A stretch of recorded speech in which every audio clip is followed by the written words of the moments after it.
ago, there were, but nobody knows what happened to them. Hundreds of years ago, different people started going missing with no rhyme or reason. Some have said they've seen a monster in the woods on the mountain, but nobody believes them because they have no proof of its existence, and go missing right after they say they saw it. Snap.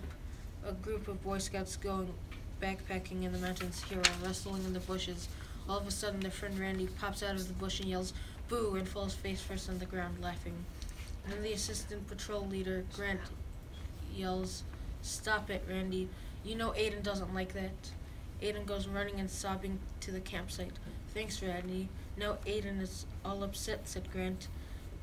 "I'm sorry, Grant, but I was trying to lighten the mood," said Randy in a sarcastic way. Joseph and Peter are best friends, and they were looking for birds, but they all flew away after Randy jumped out of the bush. Their troop wasn't the richest. In fact, they were really poor. That was why their troop was so small. They only had a total of 8 members, 5 being scouts and 3 being scoutmasters. They were at the campsite now in the middle of the woods on a mountain. That night they slept well, and in the morning they got up to make breakfast and noticed Randy put a note in his tent that stated, "Dear fellow troops, I have went on an adventure, and I will be back late tonight." "What is wrong with him?" shouted Grant. Aiden was secretly happy because he thought Randy might get hurt, but pretended he was concerned. The scoutmasters told Grant to keep the troops safe while they go looking for Randy. A few hours later, Randy walks out of his tent. Grant gets so frustrated he yells, "What were you thinking? All the scoutmasters had to go looking for you." A few more hours pass, and the scoutmasters have not come back yet, and Aiden is shaking. He gets scared and runs back to his tent and starts weeping.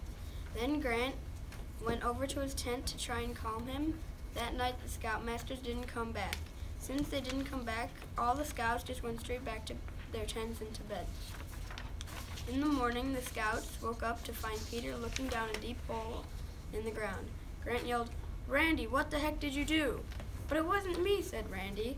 All of a sudden, Peter heard a scoutmaster yelling from in the hole. That scoutmaster was his father. Then out of the blue, Peter yelled, "I can't take it anymore," and leaped into the hole. Joseph yelled no and tried to go in after him, but the hole caved in. He started trying to dig him out, but it wasn't working, and he cut his hand on a rock. He broke out in tears and started yelling, "No, he can't be gone. He just can't." Grant finally got him to calm down and go to bed. Next morning, Grant wakes up to find a note on Joseph's bed. It read, "I am sorry, I can't live without Peter. If you want to see me again, just look up. I'm with Peter now. Bye."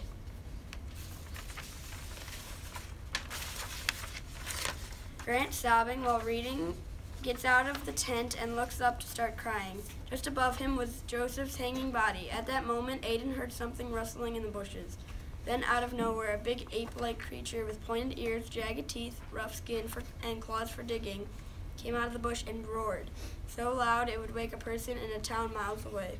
Then it ran at the group of boys in terror. Aiden and Randy ran away back down the path, but Randy tripped in a hole and fell dead on the ground. While Aiden continued down the path, he led to the bottom of the mountain. But Grant didn't run. He chucked a rock at the monster and then grabbed a stick. But the monster lunged at it, grabbed the stick, and snapped it in half with one hand. Then Grant was in the line of fire of the monster, and the monster inhumanly picks up Grant and chucks him off the side of the cliff. While Aiden was running down the side of the hill, he heard a death-defying shriek. Then, just before he makes it to the bottom of the mountain, he hears something. "Is that digging?" said Aiden. Suddenly, out of nowhere, the monster lunges out of a hole in the ground at Aiden. Aiden gets pinned to the ground by the monster's muscular arm. At that moment, the monster opens its mouth and a drip of blood fell out onto the bridge of Aiden's nose between his eyes. Then, all of a sudden, the monster said, "I always finish those who come to my home. I killed your friends in front of you.